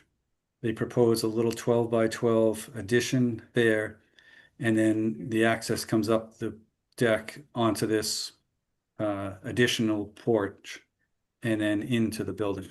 So that's where they need to get their access to come in. So the situation here is that they are definitely within jurisdiction of the commission. They're proposing work within 25 feet for the corner of the deck and a corner of the addition. And I'm sorry, that's the 25 foot is here. So the deck is within the 25, and the addition and the rest of the deck is within the 35 foot of the structures. But they're requesting a waiver from those two requirements because there's no other alternative. What they're showing, or what is shown, is there's a fence. There's an existing fence that runs right around here in the green. So this is all fenced in, and this is all manicured yard. So they're not changing wetlands or filling any wetlands. There's not going to be any filling. They're just going to be putting this building and the deck in place. And so they're not going to extend or encroach any closer to the wetlands than already proposed or already exists. So I think and they're proposing, while they're doing construction, to put in this heavy purple line of the sediment control, a little straw wattle. I mean, that metal fence is not going to get moved, right? That's going to stay there. Correct. The metal fence is going to stay. I have a couple of photos if people want to see, but it'll take me a few minutes to get them loaded up if you want. Okay. Any thoughts or questions or concerns?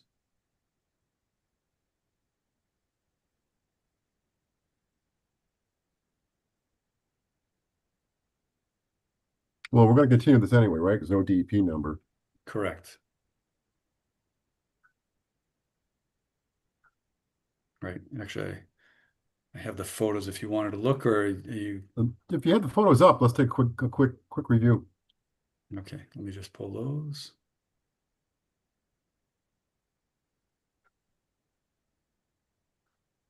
Would you say, Vinny, this is the only way they can get access back there? This is the way they get access down into the basement without currently it's a really steep staircase is what I'm told. I haven't been in the house, but Oh, it's a very, so Got they it. needed to improve it. So this is the existing house, existing driveway, and this is the fence that exists there. This is the existing porch and the access into the kitchen. So you go right off this deck into the kitchen. So there's no foyer, there's no entrance. What they're proposing is an addition out the back here. And I think the next picture, right? So this is where the addition would go in an existing, it basically would go in this area here, and the deck would come across this yard area here, And the wetlands are off to our left. right behind us. So that's turned around. This is the existing fence that's there, and the blue flag is on the wetland line, probably about 5 feet, 3 feet beyond the fence. So it's close, but the situation is that it's currently all manicured yard, and they really have no options. It's not as though this is a 3,000 square foot house that they're just adding a little extra onto. It's 750 square feet to get, and they were getting access. It's a beautiful little house. It's a little cottage tucked away in the back there, but they just don't have enough space because this is wetland, probably just 5 or 8 feet off the picture. It's wetland along this edge. Don't they have the brook on the other side of their house too? They like Howard Brook over there? They do, yes. That's the brook, and it goes Squeezed. under the Yeah. culvert. Yes, yes. So they're squeezed in here. But they were telling me a story. They just had some beavers visiting earlier in the spring. They took down a couple of birch trees, and they saw the whole tree just fall and then get whisked away into the wetland. So but they enjoy it. So that's the right kind of people for this place. So I guess that's it. We have to continue because we didn't get a number from DEP. So I guess we can move on unless people have questions. Well, based on what you've seen, anybody have any great concerns here? No. Already long, yeah. Yeah, it is already long. Yep. Okay, we're going to continue this to the 11th of August. So moved. For a second. Dan Clark, Yes. Justin Dufresne, Yes. Todd Helwig, Yes. John Johnson, Yes. Kelly Marston. Yes. I vote yes.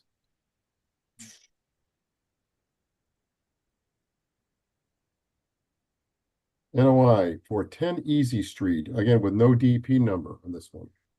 Right. And I've asked Brian Waterman to still attend, even though he knows it's going to have to get continued, just to do a quick review of the Brian, we'll bring you situation. in as a panelist, Brian.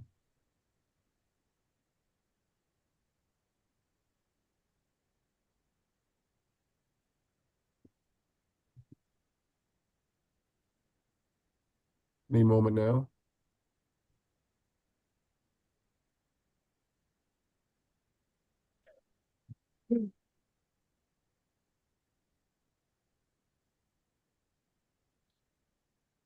Maybe not. Brian, you out there? You must have stepped away, or he's ignoring us one or two.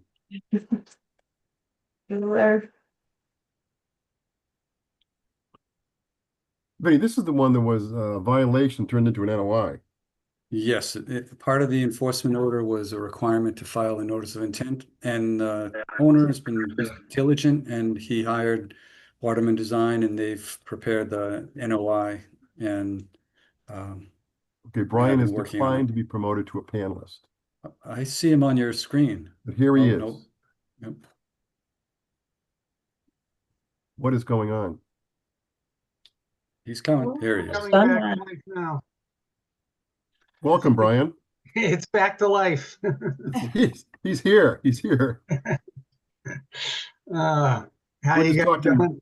We're doing okay. We're just setting up 10 Easy Street about some of the history where Vinny spoke to the tree company first, right, Vinny? Well, first I spoke to Sunrun, who were Right. were planning to install the solar panels on the roof, and advised them they couldn't do any tree cutting without a permit. And they said they understood, but then someone at Sunrun hired a tree company and they started cutting. Yep. That sounds like the synopsis right there. Yeah. Okay. The solar panels were installed by Sunrun. They're on the back side of the house.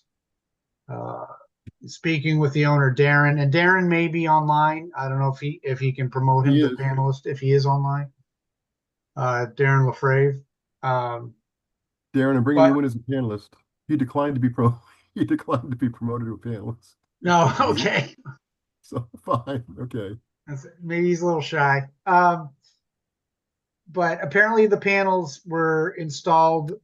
They parked in the existing driveway, put a ladder up on the front of the house, and they were all carried up the ladder and put in by hand. So I don't think that was the issue as far as the commission was concerned. But as Vincent stated, Sunrun had told the owner that they'll take care of the permitting. But it sounds like they just turned it over. Once they got the panels on, they contacted whatever tree company and they just started going to town. And that's when you guys intercepted them and Vincent stopped the tree company and issued the enforcement order. So, Vincent, I don't know do you have the plan? Can you bring that up or? I have it. Let me get to it. Keep on talking. Yep. So I'll show you on the plan. There's a large stockpile of very large pine trunks that were dropped and felled and cut in the backyard. So those are still there. So obviously those would need to be cut and removed, trucked off site. And as part of that trimming of the upper branches, some of those branches ended up in the adjacent wetland. Pines, branches. So those we would have to be removed by hand is what we put on the plan. And Vincent also identified a couple areas where it looks like there have been some historic dumping of leaves into the edge of the wetland. That was done by the owner 2 years ago. I guess last year he started mulching. So there's some natural leaf and stick debris in the wetland just from trees that are breaking there and leaf drop, but there is some that would need to be cleaned out by hand as well. Yeah, if you can go where, just to show the commission where the large, yeah, you can see the large log pile we had kind of have a right there. Yeah, that large log. That's where the main log pile is right now in the yard. Hey, Brian, excuse me for 1 second, Brian. Vinny, you have any pictures? I knew you were going to ask that. I'm working on those. Okay. I'll keep talking, Vin. Yeah. Just to give you some history on the property, Darren's mother and father have owned this since 1965. They unfortunately passed away a couple years ago. So Darren lives there. So the yard, the extent of the yard, everything else has been there since like 1965. The house, the driveway, the garage. But,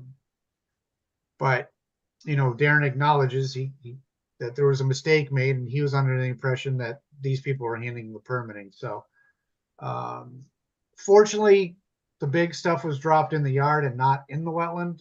There are some branches that are probably up to 6-inch diameter in there.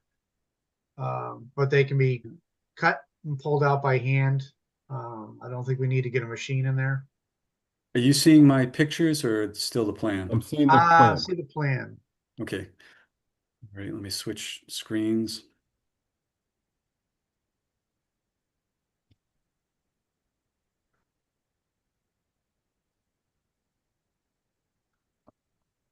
Here we go. Yeah. So you can see the large white pines there. There's the existing shed in the background. The wetland is off to the left-hand side.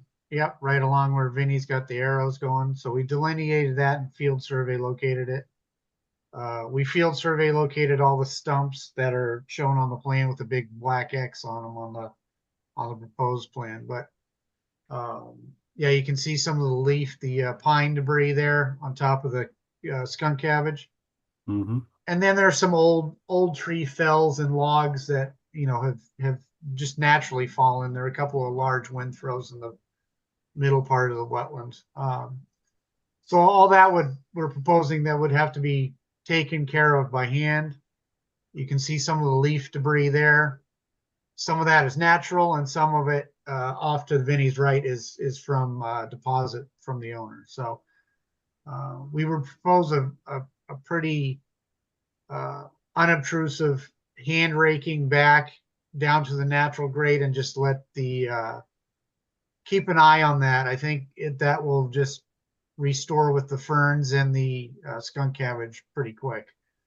You know, if it needs an overseeding, we can do that. But Vinny, stay at that picture. See the cut stump there in the middle. Oh, if you can go back to the one. This one or back another one? No, go back to that picture you were just at. Right there. The stump in the middle, it's about 5 feet high. Yep. That was an American elm tree. That already has new growth coming out of the side of it. I looked at it today. We would propose that just stays as is and let it regenerate.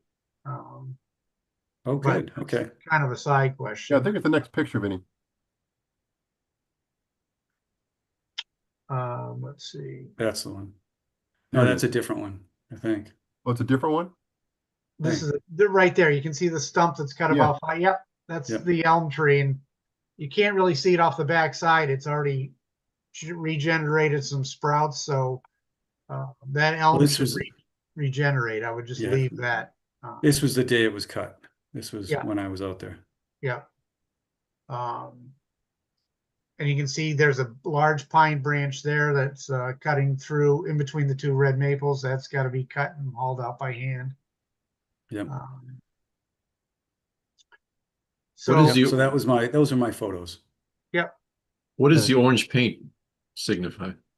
Those were trees that were painted that they wanted to cut, but they fortunately were stopped prior to that. There are still 3 trees they would like to cut. I don't know if they'll show up. None of those. This is not one of them. The wetland are proposed to be cut. Let me see if you can keep clicking, Vin. Yeah, that's all of them. Okay. I'll go back to the plan. Well, you can stay right there. If you were kind of facing this photo and came to your right towards the garage, there's a 70-80 foot high white pine that's leaning towards the house and the garage. They would obviously like to take that one. He's had some problems in the past with pine branches coming down. Just the size of that pine leaning towards the house and the garage they would like to take. That pine is at about 20 feet from the wetland. Right. Up in the yard, but it's about 20 feet from the wetland. Right. And that one, they were in the midst of trimming some of the branches, the lower branches, and going for that one when I stopped them. So they've already started and taken out most of any of what might be dangerous branches. So I would definitely want to have a arborist come out and have them confirm or deny that it's a dangerous tree. And based on that, then we could make our decision. But the commission again also would have it stumped at 12 to 15 feet high. We wouldn't allow this kind of stumping. Yep. Yeah, I mentioned that to Darren today that, if they do allow any other cutting, it'd be cut at 12 to 15 for wildlife habitat. Yeah. And then we proposed, I think we counted eight or nine stumps. We've proposed replanting with 14 trees, red maple, black birch, and American elm, native species that we found out there. And also supplementing with 14 shrubs, witch hazel, maple leaf viburnum, and nannyberry, which are all, suitable for that kind of area. The white, oh, if you can go back, I'll show you the two other trees. Do you have the proposed plan on there, Ben? I do. I just was looking at the first plan, so. Yep. Right. So there's a large oak out front that's outside the buffer zone. That's proposed to be cut, but that one has power lines going through it and stuff. So that's going to have to be a tree expert that tackles that one. So the other white pine is the 27-inch white pine right there to the left, right out at the 35-foot no build. That one's close to the home. They'd like to take that one. And again, we've explained to them that any of these to be cut would be cut at 12 to 15 feet. And then the one of the red X is that red maple there. And then the other white pine to the south, Vin, if you can push down there. Right there, that's the large white pine. That's that big one up by the driveway. Yeah, that's leaning towards the house and the garage. So that's the other one they'd like to take. And then so the other ones you saw painted in the thing, which was probably another 15 trees, none of those are proposed to be touched. And then we have all these black circles, which would be the tree and shrub replanting. And then we have proposed signage. The signs are not set at the 26 feet you typically like. We tried to do a balance here for the homeowner in the backyard along the new plantings. And then some of the signs are at the 26 feet where it makes sense along the undisturbed woods, if you will. Yeah.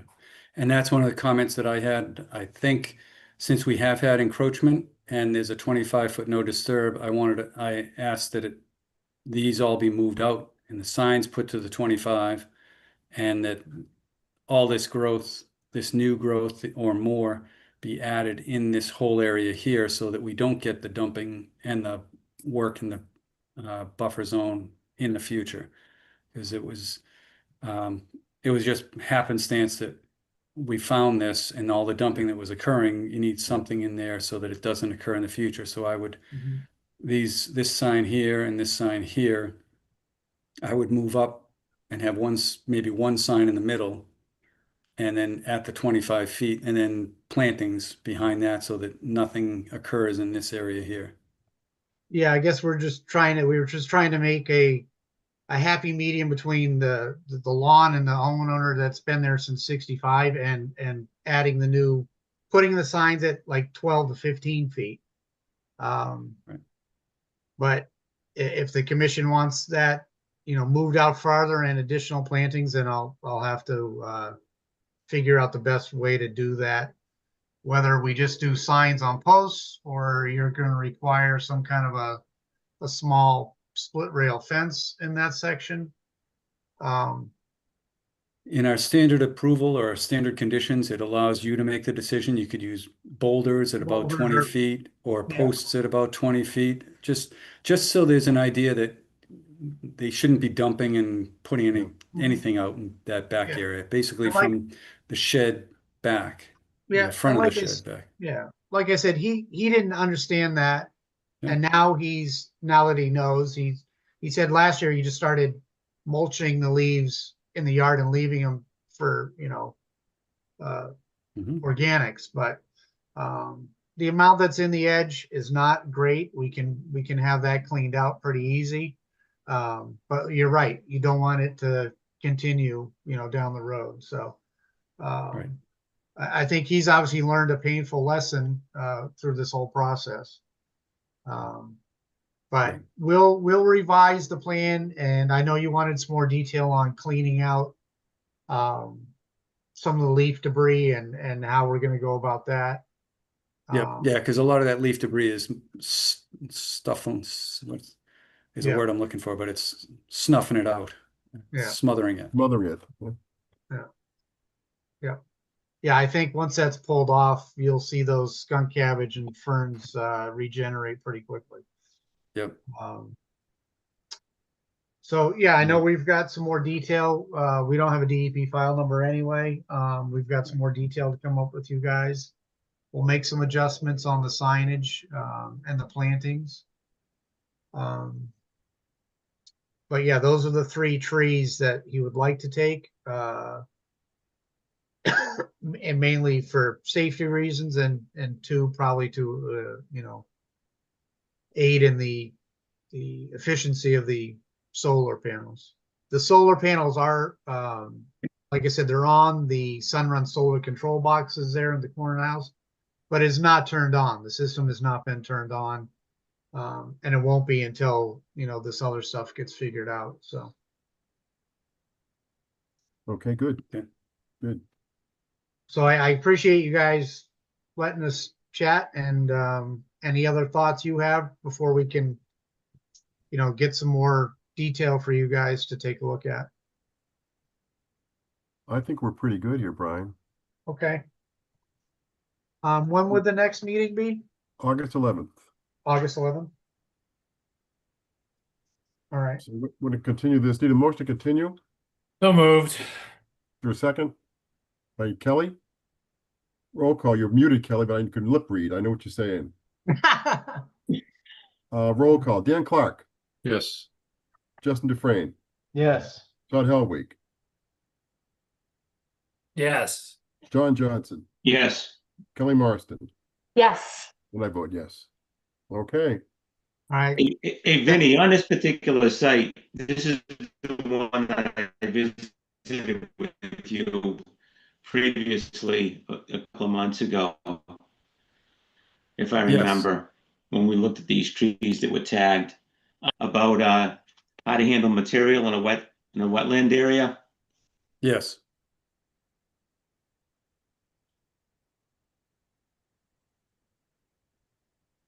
Yeah, I think you're kind of. You're I frozen. Yeah. Yeah, I only can't heard hear you. Ooh. Wow, feedback.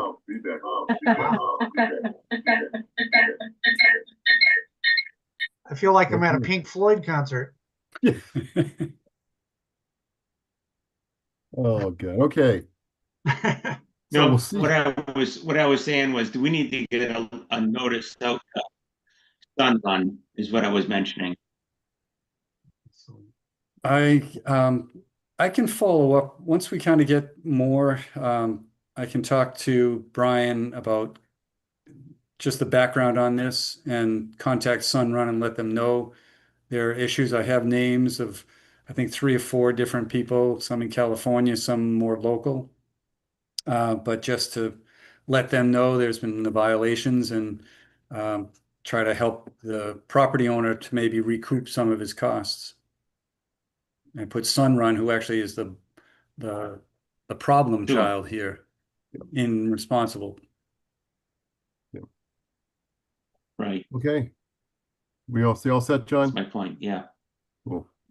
Thank you, Brian. Yes. Okay. Good night. We're talking Good night. COCs now. We've got 4 of them, Vinny. You want to hold off on one, right? You want to hold off on Newton Street? Well, let's, yes, was it 343 Newton Street? I'm not sure if we have people who will dispute holding off on it. I want to give them a chance to talk if they are concerned. The only attendee is Mr. Lefevre. Oh, okay. No. Okay, that came up. So yeah, the first one is just a septic repair that was done 3 years ago. Where am I here? 71 Coolidge. Yes, 71 Coolidge. And this is the plan. Coolidge Circle is here. 71, the driveway comes in around the back to a drive up, drive under. And they've got a deck, septic tank, and septic system repair. So they put it in pretty much in the place where it was supposed to. The red is where it's was proposed, or black is proposed, red is where it was placed, so it was right on the money. The wetlands for Coolidge Brook are right here. Coolidge Brook is located right there. And there's a 200-foot riverfront area that goes up to the corner of the lot. So they had to deal with riverfront area, but they're in compliance and everything looks good. The work is stabilized, and I think they're ready for a COC. Okay.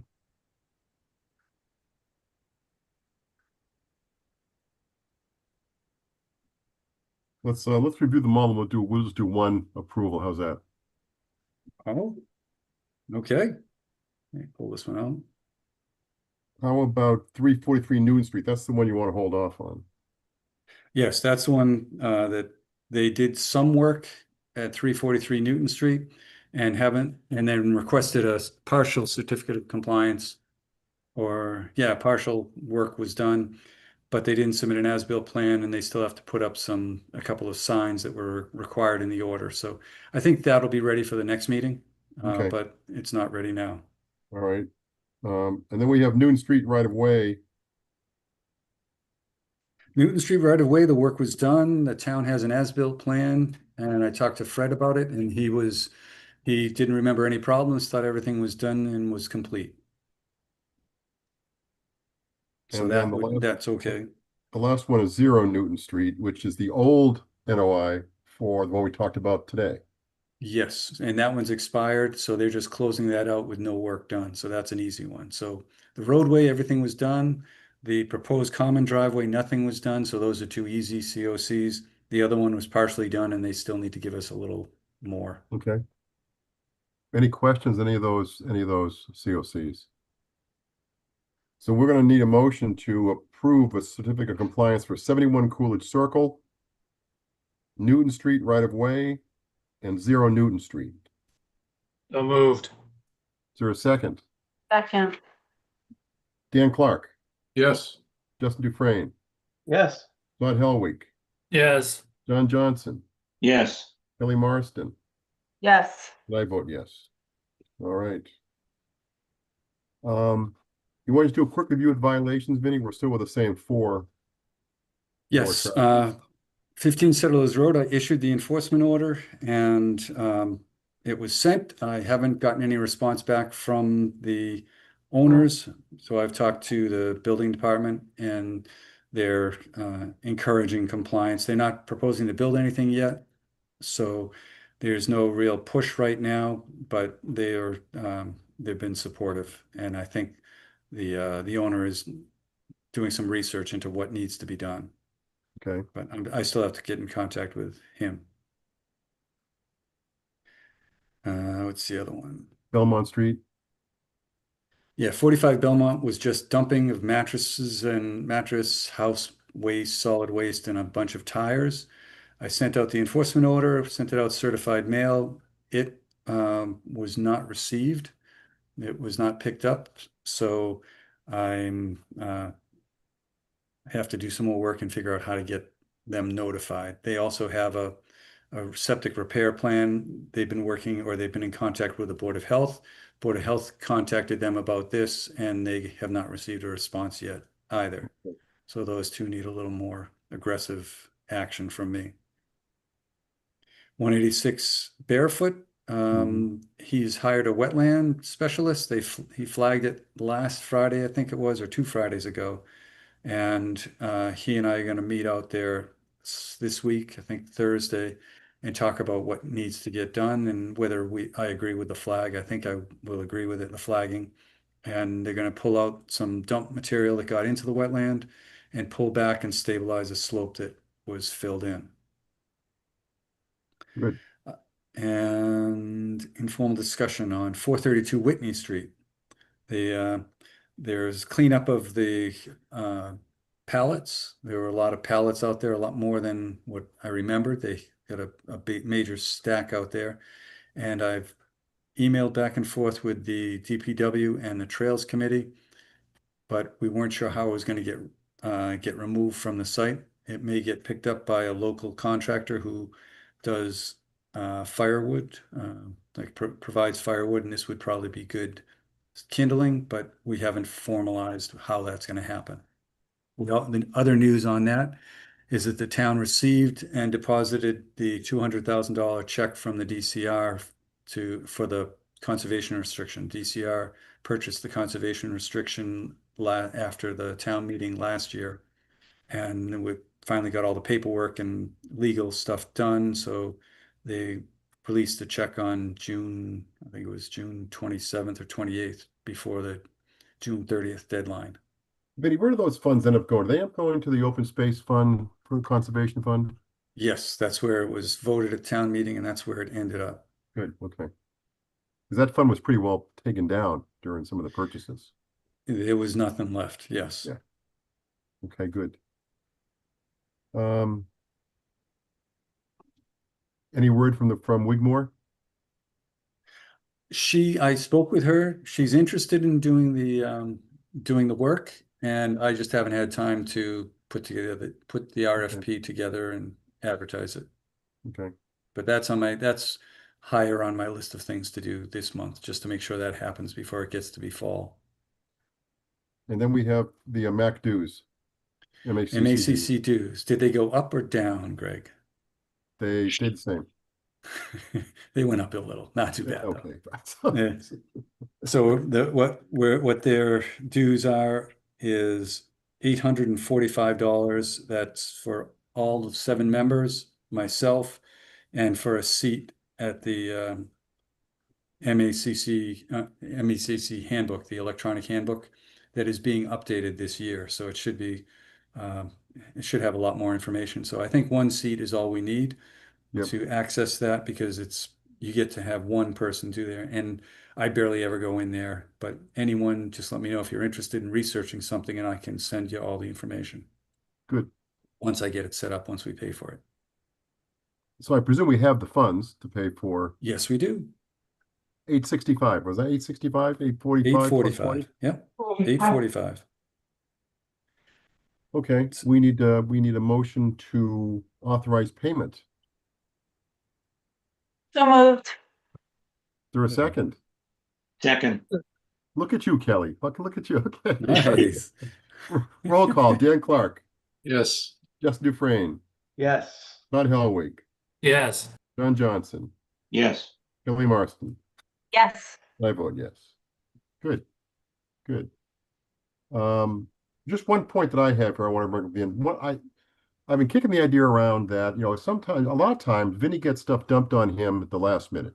Either it's for, noon on Friday or whatever. And I know that the planning board has a stake in the ground that says any document received after a certain time will not be factored into that current meeting.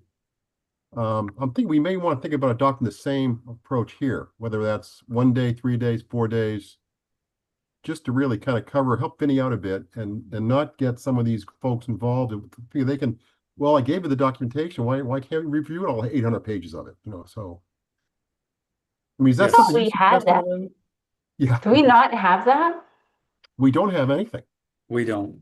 And I have an intern, senior going into this, a rising senior at Algonquin, who's a political science person, likes to look at that stuff. So I asked him to go and do a little research. He called all the abutting towns, conservation agents or directors.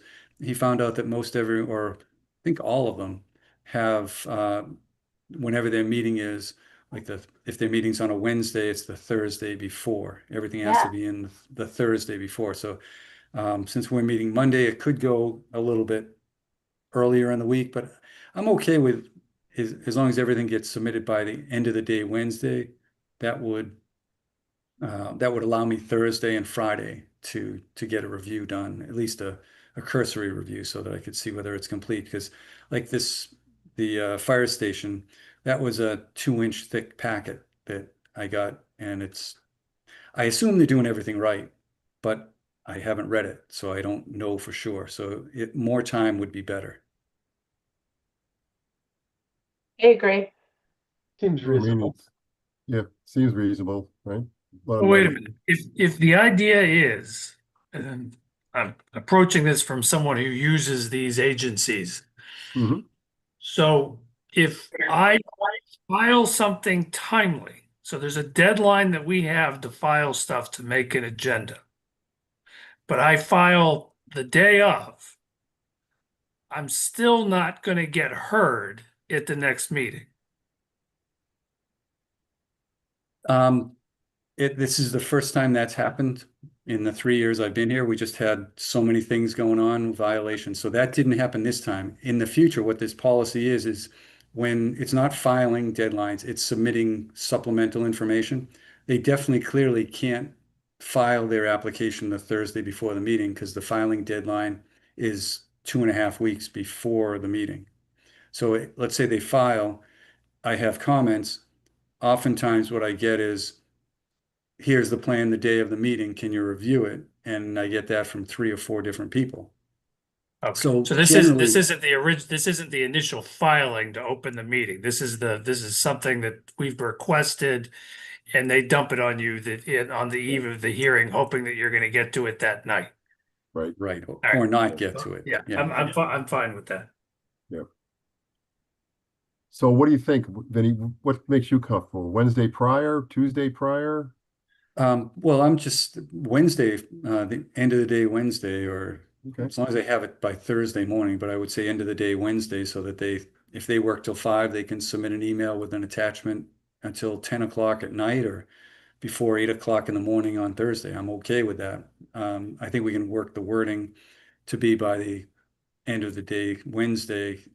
And if it's a minor little change that someone needs to throw a couple of signs, like if Vito's got something and he knows what he needs to do and it's just put a couple of signs on a plan, I'm okay with that, but have the policy being any supplemental information has to be submitted by the end of the day Wednesday before the meeting on Monday.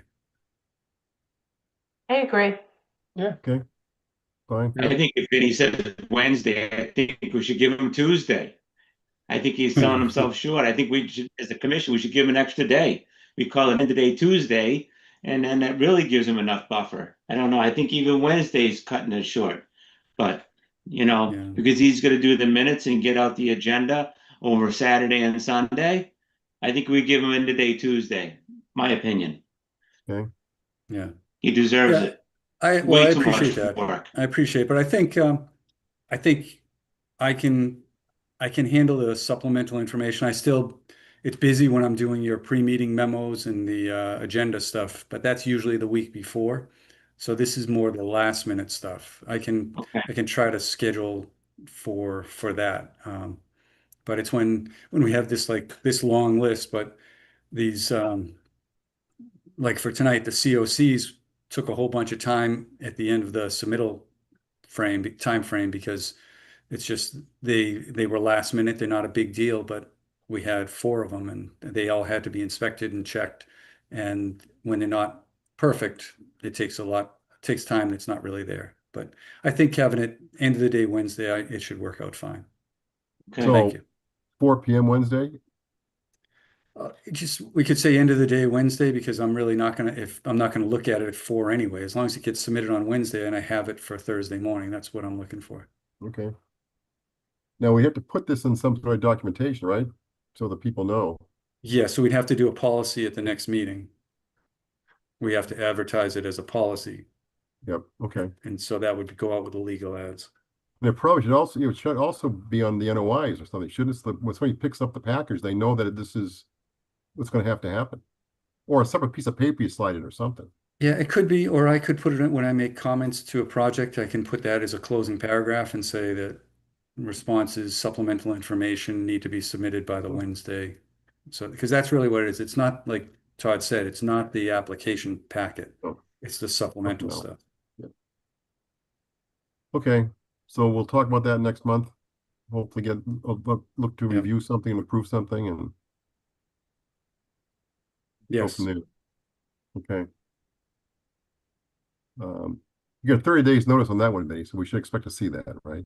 We're good. Yes, yes, sir. So, okay. Anybody have anything you want to bring up? Anything else going on? Nothing unusual. Nobody has bulldozers in your areas. Nothing happening. How about vacations in August? Anybody gone? Anybody we know of? Any conflicts? I may be gone on the 11th. Okay. Not Wouldn't you know 100% one? sure, but I'll let you know. Fair enough. Good deal. Kelly got a new ice cream flavor tonight. Don't forget that one, right? Aqua Swirl. Blue and white. It was nasty. Come on. All right. Yeah. Very good. Thank you, Vinny. All right. Oh, you want to close the meeting? We do want to close the meeting. We need a motion to adjourn. So moved. Second. Dan Clark, Yes. Justin Dufresne, Yes. Don Helwig, Yes. John Johnson, Yes. Kelly Marston, Yes. and I say yes too. Thank you, Vinny. Thank you, Kaylee Olson, for your support. Thank you, Justin, for reading the meeting minutes. Oh, no The problem. opening. My part. Yeah, I think we did pretty good getting through all this at 8 o'clock. You guys do flew well. through this. Yeah. That was great. We kicked a few cans down the road, but that's all right. We're Yeah, okay. yeah. We're okay. All right, folks, have a good month. We'll see you in August. All right. Good night. Thank you. All right.